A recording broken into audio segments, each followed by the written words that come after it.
Good morning दोस्तों, मैं मनीष कुमार भोज आप सभी लोगों का अपने YouTube channel Uttarakhand online classes में हार्दिक स्वागत है। दोस्तों, हम लेक्चरर और एलटी से संबंधित टीचिंग एप्टीट्यूड संबंधित अध्यायों का अध्ययन कर रहे हैं। आज उसी कड़ी को आगे बढ़ाते हुए अधिगम का अर्थ एवं उसकी विशेषताओं पर हम अध्ययन करेंगे। ये चीज़ क्या है, इसे समझने की कोशिश करेंगे। दोस्तों, अधिगम जन्म से लेकर मृत्यु तक चलने वाली एक प्रतिक्रिया है। मतलब जब बच्चा पैदा होता है तब से लेकर उसके मृणासन तक की अवस्था के दौरान, मृत्यु तक के दौरान की जो चलने वाली जो घटनाएं हैं, उसके अंतर्गत जो बच्चा सीखता है, उसके अंतर्गत जो सीखने की कला उत्पन्न होती है, वो उसके जब शुरुआती दौर जब वो माँ के गर्भ में होता है तभी से वो सीखने की प्रतिक्रिया करना प्रारंभ कर देता है। जब कोई बालक माँ के गर्भ में होता है तब वो कई तरीके की क्रियाएं करते हैं, जैसे कि वो माँ के गर्भ से बाहरी वातावरण को महसूस करना प्रारंभ कर देता है और जो माँ जो खाना खाती है उसका टेस्ट किस प्रकार का होता है वो भी उसको ग्रहण करना प्रारंभ कर देता है। और साथ ही बाहर के वातावरण का जो शोरगुल है, यदि माँ किसी प्रकार का संगीत सुन रही है तो बच्चा भी उसी के अनुसार प्रतिक्रियाएं करता है।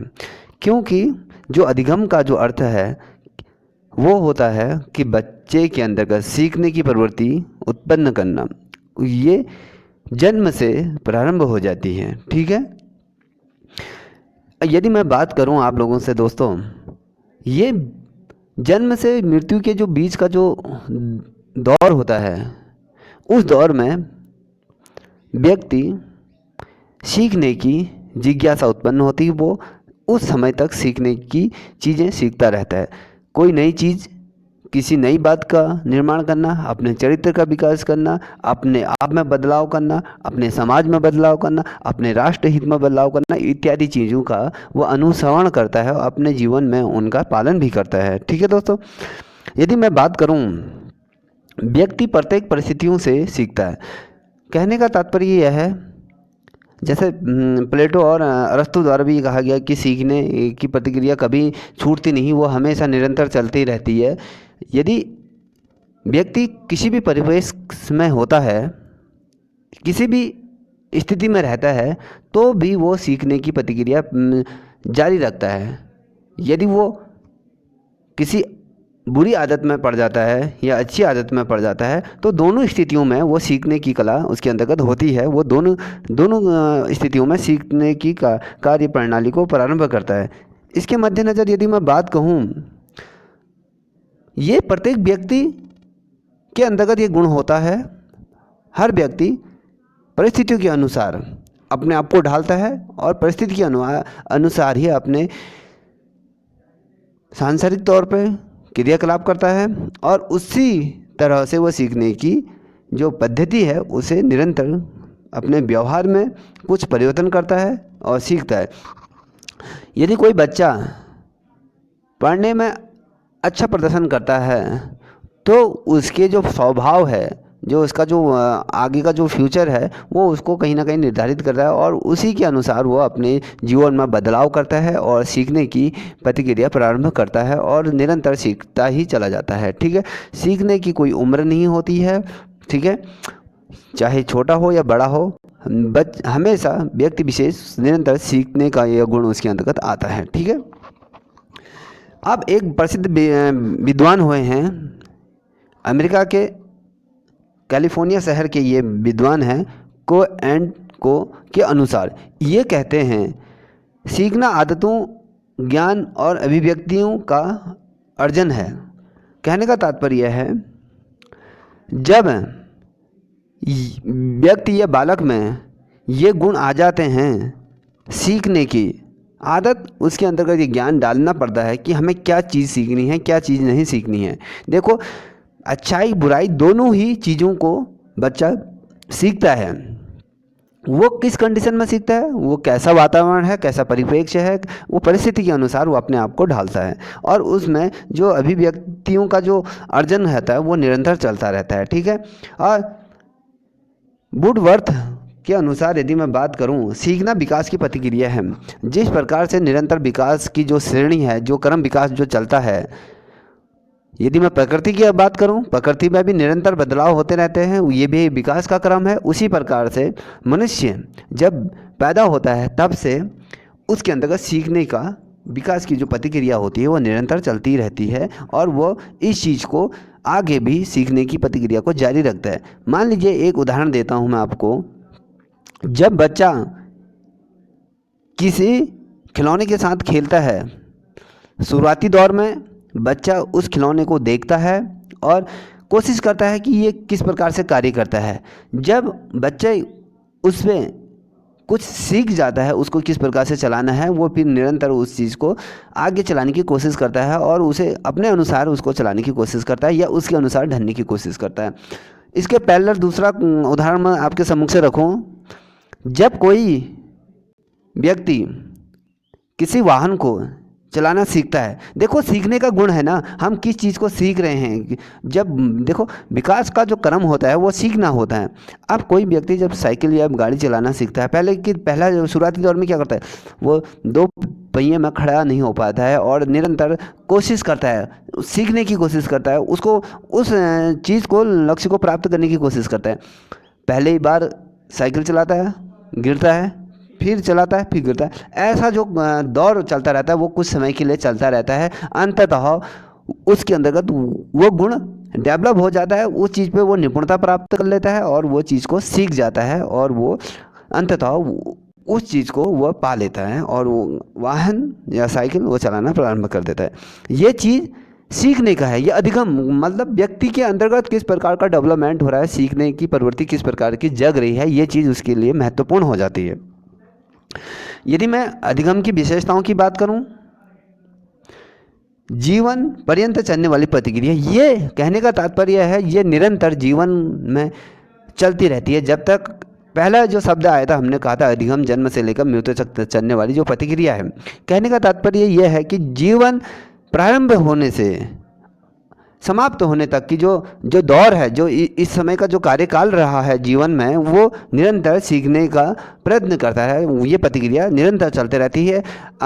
ऐसा कोई समय नहीं छूटता जिसमें व्यक्ति के अंतर्गत ये सीखने की चीज़ उत्पन्न ना होती है। वो किसी न किसी क्षेत्र में, यदि हम घर में बैठे रहते हैं तो खाना बनाने की, टीवी देखने की और पढ़ने की इत्यादि चीज़ों को जो हम दैनिक जीवन में जो कार्य करते हैं वो भी एक सीखना होता है। उसके अंतर्गत भी वो क्या करता है, वो चलायमान जो चीज़ें चलती रहती हैं उसके अंतर्गत अपने आप को समावित करता है।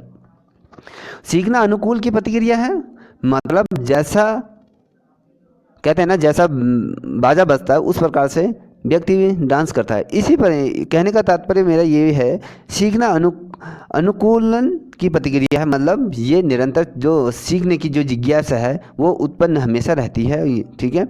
और सीखना सार्वभौमिक है, मतलब कोई व्यक्ति ऐसा नहीं है, जैसे कोई भी, अगर मैं जानवर की बात करूं या किसी जिसमें जो जीवन, जिसके अंतर्गत जीवन है, प्राणी मात्र नहीं, जिसके अंतर्गत जीवन है, उस पर ये चीज़ लागू होती है। सार्वभौमिक वो पूर्णतः सीखने की प्रयास करता है। मान लीजिए सार्वभौमिक का जो मैं अर्थ आपको समझाऊं, एक बछड़ा होता है, जब बछड़ा पैदा होता है वो धीरे धीरे अपनी माँ के स्तनों को दूध पीने के लिए प्रयासरत होता है कि उस तक पहुंचने की कोशिश करता है।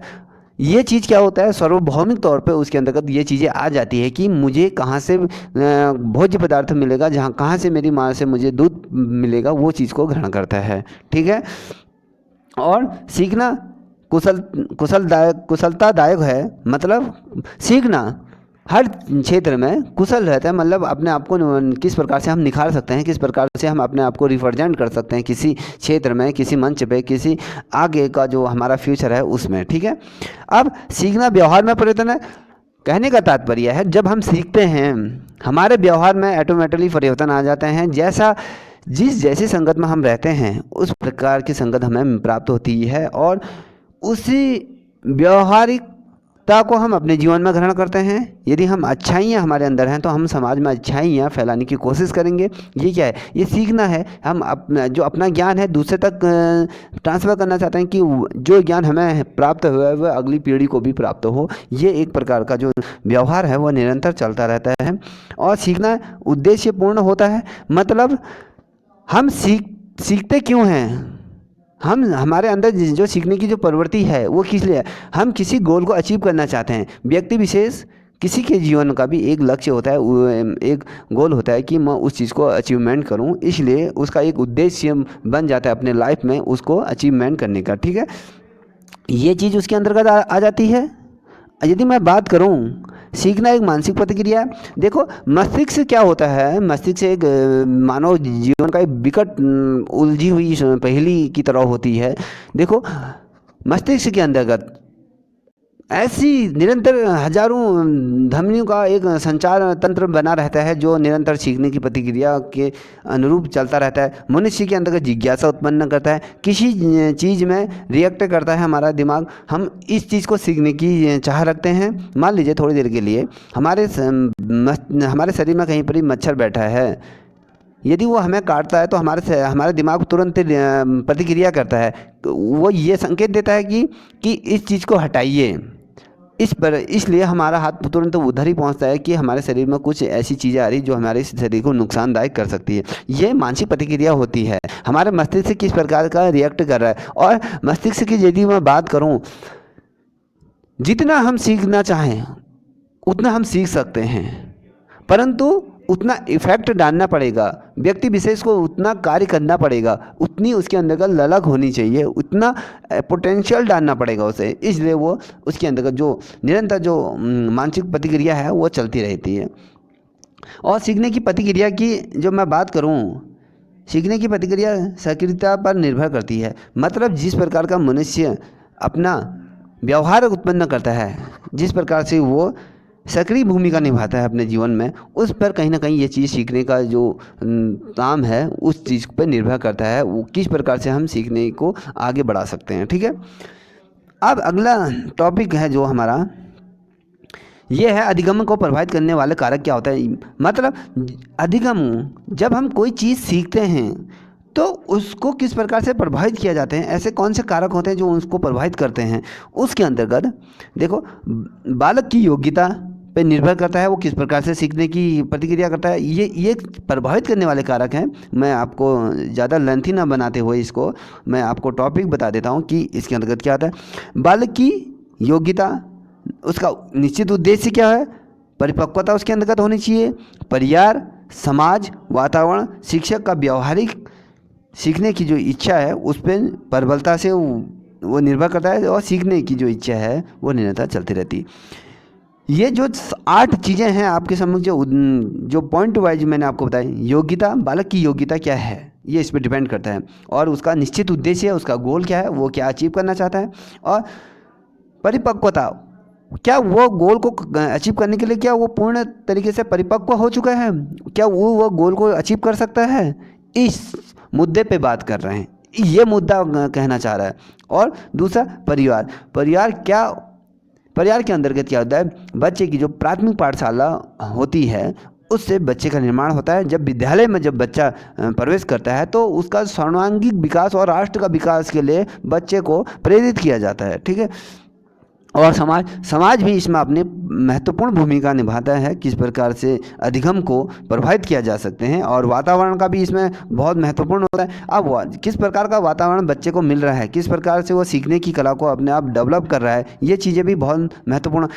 मान लीजिए बच्चे के अंदर किस प्रकार का वातावरण, मतलब जैसा वातावरण हो बच्चे को मिलेगा वो उसी तरीके का अपने जीवन में उसको अनुसरण करेगा। यदि मान लीजिए कहीं पर ही बालक किसी आपराधिक गतिविधियों का जो वातावरण यदि उसे मिल जाता है तो वो उसी तरफ को वो अग्रसर होता है। यदि उसे अच्छे लोगों का साथ या अच्छा वातावरण यदि मिल जाता है तो बच्चे का जीवन आगे प्रशिक्षित हो जाता है, अच्छे बनना वो प्रारंभ कर देता है।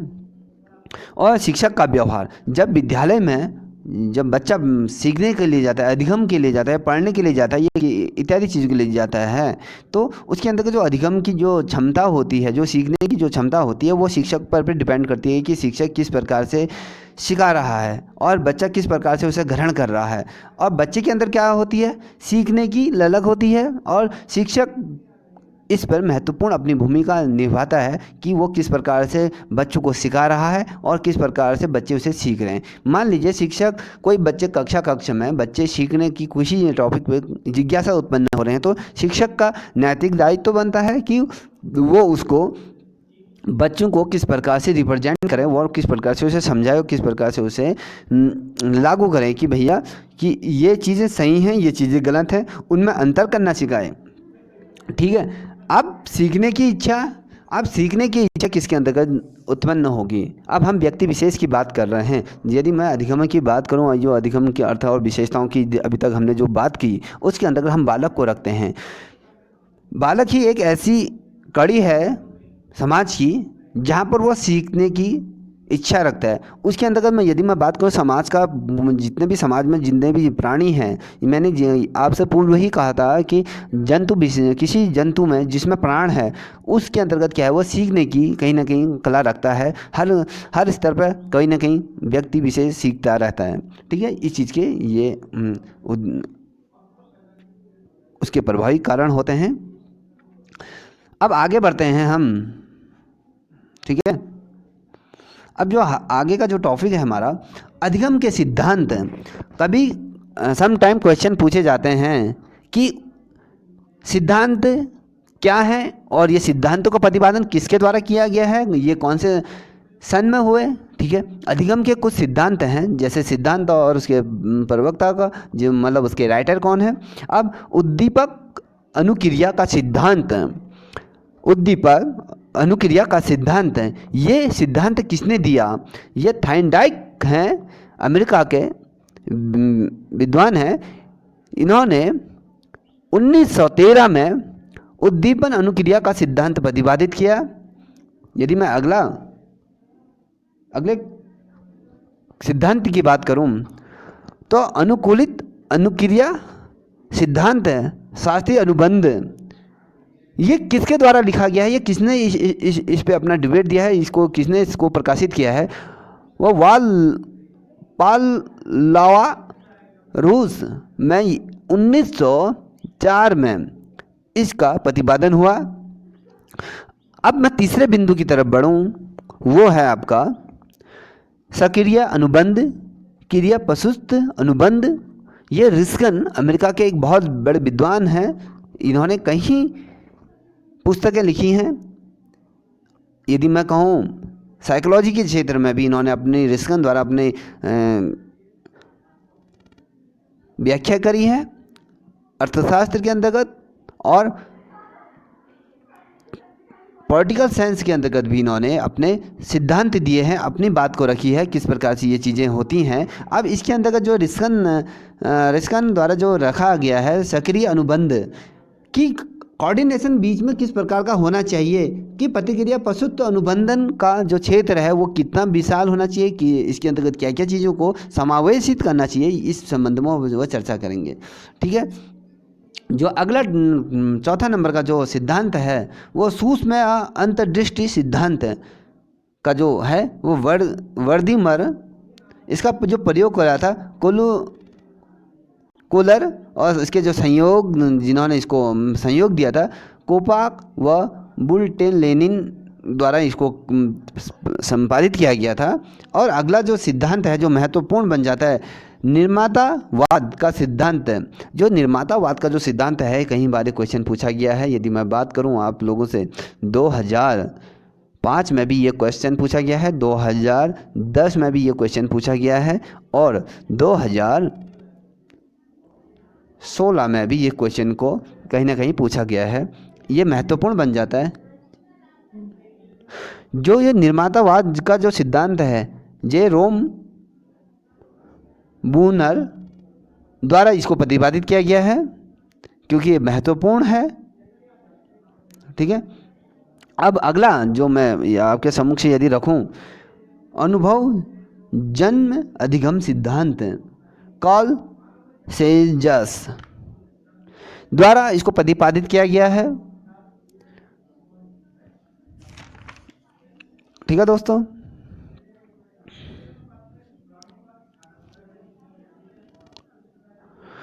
दो हजार 2017 में पूर्व किशोरावस्था को अमूर्त क्रियात्मक अवस्था भी इसको अंतर्गत इन्होंने कहा गया है। मैं यदि मैं बात करूँ कार्ल सेंजस द्वारा इसको ये कहा गया है। और यदि मैं बात करूँ अभ्यास का निगमन अधिगम का एक मुख्य थाइंडाइक नियम है। मतलब जो अध्याय का जो निर्माण हुआ है, जो अभ्यास का जो निर्माण हुआ है, ये दो इसके पैरेलल होते हैं। अब अभ्यास का जो नियम अधिगम का एक प्रमुख उद्देश्य है, एक प्रमुख नियम है, यह थाइंडाइक नियम भी इसको कहा जाता है। अंतर्दृष्टि अधिगमन यह समग्र कृति प्रत्यक्षारोपण का परिणाम होता है। और इसके अंतर्गत यदि मैं आपको बात करूं प्रशिक्षण एवं अभ्यास व्यवहारवाद से संबंधित है। जो प्रशिक्षण, यदि हम किसी को प्रशिक्षित करते हैं, किसी बारे में उसको जानकारी देते हैं, वो अपने अभ्यास से उसको सीखता है और उसको अपने जीवन में अनुसरण करता है। ये चीज़ें उसके जीवन में महत्वपूर्ण हो जाती हैं, इसलिए। ठीक है, अब मैं यदि बात करूं गेस्टाल्ट का अर्थ क्या होता है, पूर्णाकार होता है। ये चीज़ें बहुत महत्वपूर्ण बन जाती। यदि मैं स्किनर के अनुसार बच्चों में भाषा विकास अनुसरण एवं पुनर्बल का इसके अंतर्गत निर्माण होता है। जब रिस्कन ये कहते हैं बच्चा जब पैदा होता है उसके अंतर्गत जो सीखने का जो अधिगम होता है, वो पहले बच्चा क्या सीखता है, अपनी भाषा, जो मातृभाषा, अपनी भाषा में वो बोलने का प्रयास करता है और उसके अंतर्गत इस चीज़ का विकास होता है और वो अनुकरण भी करता है। और उसका जो पुनर्बलन होता है, जो उसका पूर्व में जो सीखी हुई क्रियाएं हैं, उस पर भी वो कहीं ना कहीं फोकस रखता है। इन दोनों का जो फोकस जब मिलकर आता है तो एक परिणाम स्वरूप उसको बल मिलता है। ठीक है, यदि मैं बात कहूँ समाज का जो अधिगम आरंभ होता है वो किस माध्यम से प्रारंभ होता है, कभी क्वेश्चन आ जाता है समटाइम। ये बहुत महत्वपूर्ण क्वेश्चन है, आप इसे देख लीजिए। सामाजिक अधिगम आरंभ होता है, सामाजिक अधिगम की बात कर रहे हैं हम। सामाजिक अधिगम कब प्राप्त होता है, एक दूसरे से संपर्क, जब हम एक दूसरे से संपर्क साधते हैं, एक दूसरे के संपर्क में आते हैं, तो ये सामाजिक अधिगम होता है। क्योंकि हम समाज के दायरे में रहते हैं तो सामाजिक परिवेश हम पे हावी होता है। हमें आसपास के जो लोग हैं उनसे कहीं ना कोई ऐसी चीज़ें सीखने को प्राप्त होती है। जितने लोग होंगे उतनी चीज़ें हमें सीखने को मिलती हैं, ये इसका परिणाम होता है। और समाज का जो अधिगम होता है ये इसी से प्रारंभ होता है। एक दूसरे से संपर्क हम किस प्रकार से साधते हैं ये इस पर निर्भर करता है। ठीक है, अब बालक के संज्ञात्मक विकास के क्षेत्र में योगदान देने वाले मनोवैज्ञानिक जो थे प्याजे, इन्होंने भी बड़े ही सरलता से और अच्छी तरीके से ये समझाया है कि बालक जब अपने जीवन का जो उद्देश्य को प्राप्त करता है उसमें जो किस प्रकार की सीखने की जो कला होती है, किस प्रकार की अधिगम होता है, किस प्रकार का उसके अंदर अभिक्रिया होती है और उसके जो वातावरण के पारस्परिक जो अनुकूलन किस प्रकार से सीखता है और प्रशिक्षण और सफलता को किस प्रकार से प्राप्त करता है और उसके अंतर्गत जो सोचने की जो प्रतिक्रिया आती है वो किस प्रकार से डेवलप होती है, ये चीज़ें इसके अंतर्गत आ जाती हैं। और पियाजे ने अधिगम को लेके अधिगम क्षेत्र को और अच्छी तरीके से विस्तार पूर्वक समझा रखा है, सरलता से समझा के रखा है। और ये महत्वपूर्ण हो जाता है यदि पियाजे द्वारा अगर कुछ ऐसे सिद्धांत दिए गए हैं जो अपने आप में महत्वपूर्ण ही नहीं, बहुत ही ज़्यादा इस जो अधिगम की जो प्रतिक्रिया है उसको दिशा परिवर्तित करने का भी एक बहुत बड़ा काम किया है। ठीक है, अब मैं एक थोड़ा सा आपको इससे पूर्व की तरफ ले जाऊं तो उसके अंतर्गत क्या है, जो हम जो टॉपिक जो बात करें अब वो टॉपिक है बच्चों का सोचना। अब बच्चों का सोचने की यदि हम बात करें, अब बच्चा किस प्रकार से सोचता है, किस प्रकार से वो अपने जीवन में उन चीज़ों को अनुसरण करता है, ये चीज़ महत्वपूर्ण बन जाती है और वही चीज़ उसके जीवन का महत्वपूर्ण हिस्सा भी हो जाती हैं और किस प्रकार से वो अपने जीवन को आगे प्रशिक्षित करता है, ये चीज़ बहुत महत्वपूर्ण बन जाती है। दोस्तों यदि मैं बात करूं बच्चों का जो सोचना और सीखना होता है, एक सोचना होता है, ये प्रतिक्रिया के अंतर्गत आता है। ये उच्च प्रकार की मानसिक प्रतिक्रिया है, मतलब एक मानसिक प्रतिक्रिया के तौर पे हम इसे देखते हैं। जैसे बच्चे का मानसिक स्तर होता है, सोचने की जो शक्ति होती है, परिकल्पना की जो शक्ति होती है, वो उस पर डिपेंड करता है कि बच्चा उसको किस प्रकार से सीख रहा है और किस प्रकार से उसे ग्रहण कर रहा है, ठीक है। और दूसरा, बच्चों में सोचने की प्रतिक्रिया के विकास का क्रम निश्चित होता है। अब बच्चा किस प्रकार का सोचता है, उसका एक दायरा होता है, वो उस प्रकार से ही रिएक्ट करता है।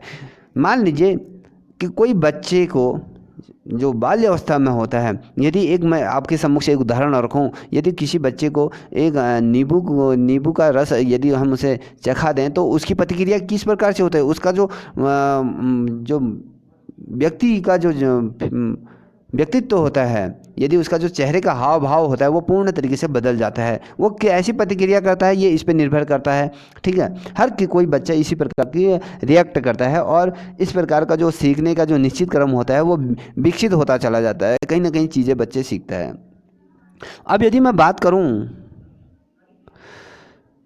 पूर्व किशोरावस्था में व्यक्ति अमूर्त वस्तुओं के बारे में सोचना प्रारंभ कर देता है। जब बालक या व्यक्ति विशेष जब अपने बाल्यावस्था से किशोरावस्था की तरफ वो अग्रसर होता है तो व्यक्ति कुछ अमूर्त वस्तुओं से संपर्क होता है और उसके बारे में वो सीखता है, जिज्ञासा पैदा होती है, ये चीज़ है क्या, कुछ ऐसी नई चीज़ उसके शरीर में भी ऐसी कुछ परिवर्तन होते हैं, चाहे वो बालक हो या बालिका हो, उनके शरीर में भी कुछ ऐसी बनावट उत्पन्न हो जाती है, कुछ सीखने की ऐसी प्रतिक्रिया उत्पन्न हो जाती है, उसके अनुसार वो रिएक्ट करता है। और जो अमूर्त वस्तुओं पर कुछ जो बाहरी जो वस्तुएं हैं उसमें से भी वो कहीं ना कहीं रिएक्ट करता है और सीखने की जिज्ञासा उसके अंतर्गत पैदा हो जाती है, ठीक है।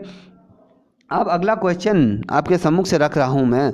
कोई बालक अपने चारों ओर के भौतिक और मनोवैज्ञानिक परिवेश को देखकर सीखता है। मतलब जब बालक अपने चारों ओर जब देखता है, यदि मैं बात करूं पर्यावरण की या एनवायरनमेंट की बात करूं तो बच्चे को हम कैसे पता चलता है कि ये पर्यावरण है, अपने जो चारों ओर का जो वातावरण होता है वही उसको पता होता है कि ये हमारा वातावरण को ही पर्यावरण कहते हैं। उसी प्रकार से जब बालक भौतिक चीज़ों को अपने चारों ओर देखते हैं तो उसके अंतर्गत जिज्ञासा पैदा होती है। अब मनोवैज्ञानिक परिवेक्षता को देख के मतलब उसके जो मस्तिष्क का रिएक्शन किस प्रकार से होता है, जब भौतिक वस्तुओं से उसका सामना होता है वो किस प्रकार से रिएक्ट करता है, वो किस प्रकार को उनका सामना कर पाता है, ये देखने वाली चीज़ होती है और उस बारे में वो बच्चा सीखता है। और यह प्रतिक्रिया प्रत्यक्ष करने के आधार पर सीखना प्रारंभ करता है। वो उस चीज़ को सीखता है कि ये किस प्रकार से हुआ और किस प्रकार से इस पर पोटेंशियल अपना डालता है, वो चीज़ों का समावेश देखने को मिलता है।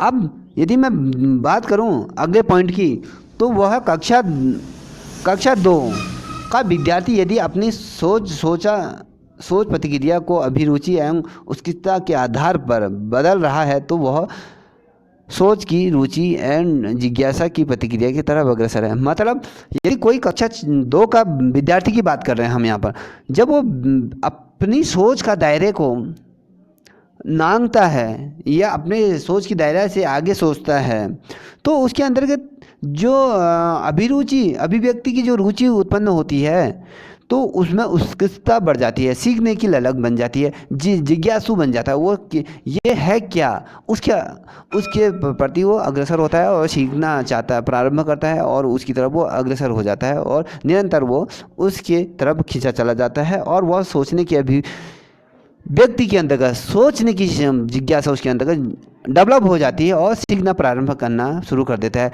किसी वस्तु विशेष को जब देखता है, नई चीज़ें उसके सम्मुख से आती हैं तो वो उसमें रिएक्ट करता है और उसे जानने की कोशिश करता है ये है क्या, उसके अनुरूप वह देखता है कि क्या ये सही है, क्या ये गलत है, इस पे वो निर्भर होता है और उसको किस प्रकार से समावेशित करता है ये महत्वपूर्ण बन जाता है। दोस्तों आज का टॉपिक यहीं तक है। यदि आप लोगों को ये वीडियो पसंद आए प्लीज़ लाइक शेयर कमेंट कीजिएगा और अपने दोस्तों को भी शेयर कीजिएगा, अधिक से अधिक मात्रा में से शेयर कीजिए। Thank you. जय हिंद, जय भारत।